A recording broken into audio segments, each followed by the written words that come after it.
So in today's video guys, we have here Epson L3110. So eto, kalakal lang to guys. And then binuhay ko. And then i-share ko sa inyo yung mga ginawa ko para mabuhay siya. And shout out kay GJR Printer Repair. Well, siya yung isa sa tumulong sa akin para mabuo to. So para magkaroon ako ng exact idea kung paano siya magawa. Then, syempre, i-share ko sa inyo kung paano ko siya ginawa, paano siyang nabuhay uli. And luckily hindi naman printhead yung problem. So medyo may clag lang siya. And turo ko rin sa inyo paano siya baklasin, ganun. Yung mga pros and cons na mga ganito, ano yung ink na pwede, ano yung ink na advisable, ganun. Yun. So mamaya i-explain ko sa inyo lahat 'yan right after this clip.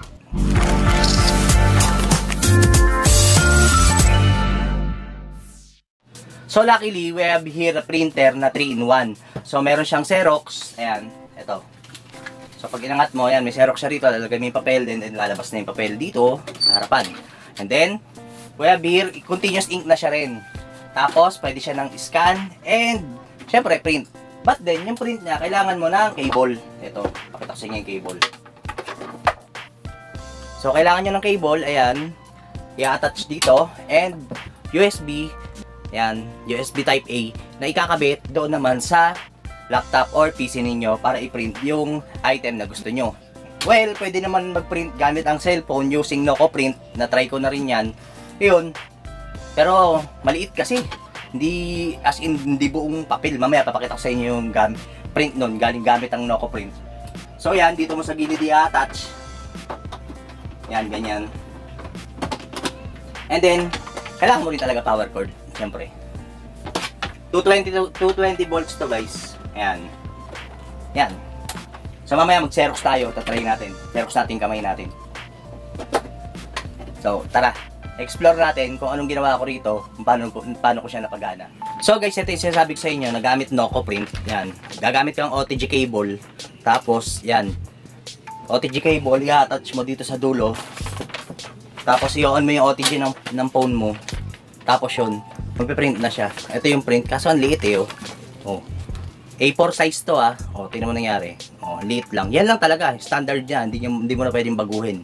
So yun, optional, kung type nyo lang, bigyan ko lang kayo ng idea na kahit cellphone, kaya mong mag-print.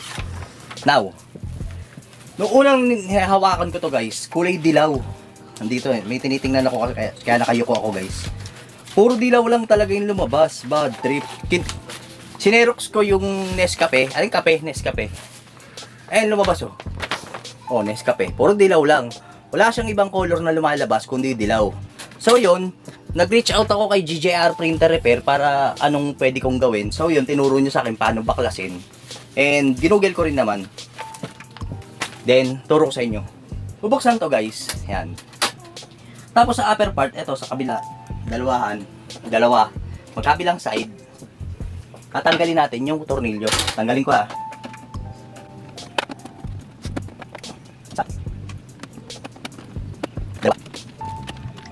So guys, continuous ink na to ayan dito nilalagay yung 003 na na ink. Kaya hindi mo na kailangan mangonsume ng cartridge, buhos ka na lang ng buhos ng ink. Ang disadvantage, may tank siya rito. Kailangan mong alagaan yung dito sa likod. Pakita ko na rin sa inyo. May tank siya rito. So itong tank, kailangan mo rin hugasan. Flash natin sa screen. Ganyan ginawa ko, inugasan ko. Ayan, sige lang. Panoorin nyo lang muna yung mga clip na lumalabas sa screen. So ayan may tank siya. May tornilyo rin dito. Kalasin ko na para sa inyo. Para may idea kayo. So kung gusto nyo bumili ng ng resetter tool, si GJR Printer Repair, message nyo yung Facebook page niya, yun. Binigyan niya ako ng ng resetter tool. Kasi YouTuber din yun. So ayan So inugasan ko lang yan.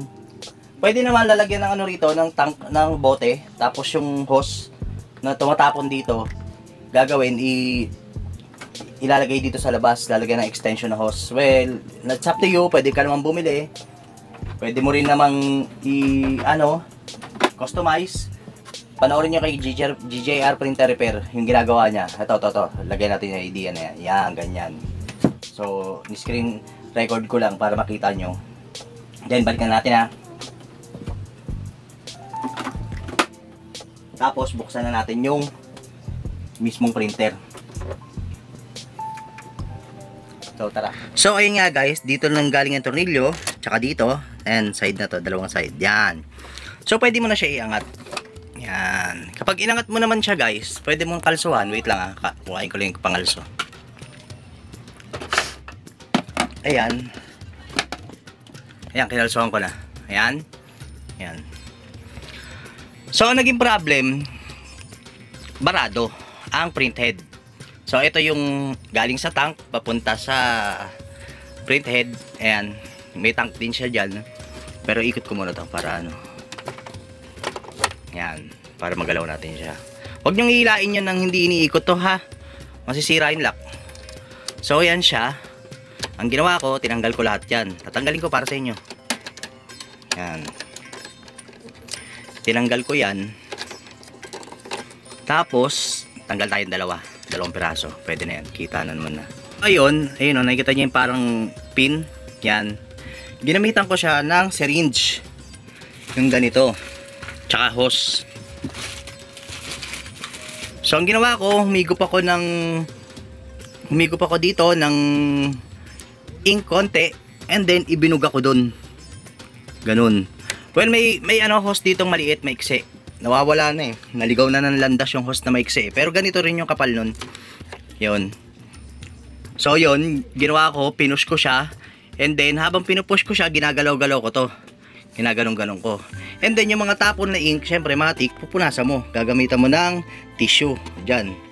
Yan, pupunasan mo. Gagamitan mo ng tissue yan. And then sa pagbalik naman, ganun. Yan, black and magenta. Huwag ka magkamali dyan. Yan, black, magenta. Yan lang, ang ayoko lang talaga rito sa pagre-repair. Ito, bilib na bilib ako kay GJR printer repair no. Ito, ayoko nito, messy. So, meron pa ako na-encounter dito guys, na ito, ayan yung tubo na yan, dyan yung bagsak ng waste ink tank. So, nilagyan ko yan ng syringe, tapos hinigop ko yung laman. So yun, nag-cost din para hindi siya magbara. Ayan, to. Natatanggal yan guys na hatak. Ayan, hatakin ko na para makita nyo. Ayan, tapos lalagyan mo ng syringe, yung dulo ng syringe. Ayan, balik na natin. Nagkaroon siya ng mga lining. Ang ginawa ko naman, itong sensor na yan, ito, yung bilog na yan na parang plastic. So nilinis ko yan, nakakalas yan dito sa gilid, ganyan. Yan, ayan nakakalas yan. Hatakin nyo lang yan. Nakakalas yan, ayan So yan, nilinis ko rin yan. And then nilinis din to, ayun, yung kalakal na pakinabangan. So we have here our 3110 na Epson printer. So ito yung power on. And pag pinindot mo to, Xerox. Kapag pinindot mo to, Xerox naman na colored. Ito black and white, ito colored. And then kapag umilaw yan dalawang yan, ibig sabihin yan, kailangan nyo nang i-reset. Yan, pwede rin na nag-jam yung papel sa loob. Yan. So, ito yung lagayan ng ink. So, 003 na ink ang bibilin nyo. If 3110 ang gamit nyo. And, ayan, dyan nilalagay yung ink. And, dye ink yung paggamit po natin. Pwede rin naman sublimation. And, pwede rin naman pigment. Yung pigment is for, tawag dito, for photos. Then, yung dye ink pang documents. And then, sublimation pang print ng mga sa mga t-shirt. And then, kapag pinrest mo to, tapos in-on mo, ayan, press, on, magte-test print siya. Antayin mo lang yan, mag-blink. Pag nag-blink, bitawan mo. So ayan, lalabas. Antayin mo lang natin konti. Ayan na. So ayan, magte-test print siya kung maganda o pangit yung bitaw ng print. Pakita ko sa inyo yung difference ng may sablay sa good ang print. So ayan, kapag nakita nyo ganyan, good ang print niya, walang basag. Yan, walang basag, di ba? Yan, maayos. And then kapag ganito ang print niya, wait lang. Yan, kapag ganyan ang print niya, yan, ibig sabihin yan, deads, sablay. Ayan na, kita, lapit natin. Yan, basag. Kita nyo? Yan, ibig sabihin yan, kailangan mo tawag dito, pindutin mo to ng long press. Magpa power cleaning yan. So tara, try natin mag Xerox ng kamay ko. Xerox. Pindot. Ayan na. Yan na. This is it, guys.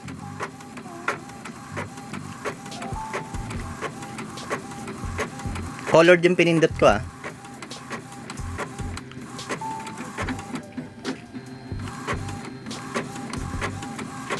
Ayun na, lumabas ng daliri.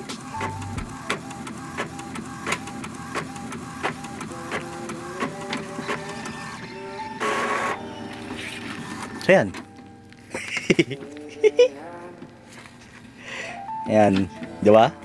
So yon, may mga natutunan sana kayo sa mga binahagi ko sa inyong mga impormasyon patungkol sa dito sa Epson L3110 natin.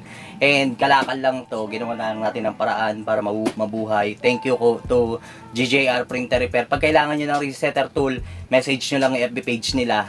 Yan. So kung gusto mo matuto rin, mag-DIY, panoorin mo yung mga video niya, GJR Printer Repair. Yan. Lagay natin sa screen yan. Bali, ito yung patunay na kapag gusto mo, may paraan. Kapag ayaw, may dahilan. Gusto mo magawa, pinagtiyagaan, buhay. So, yun. Kung mahilig ka sa how-to, tutorial, unboxing, cellphone application, wifi, video kay e-bike, and all about technology, kaibigan. Technology. Printer, libre.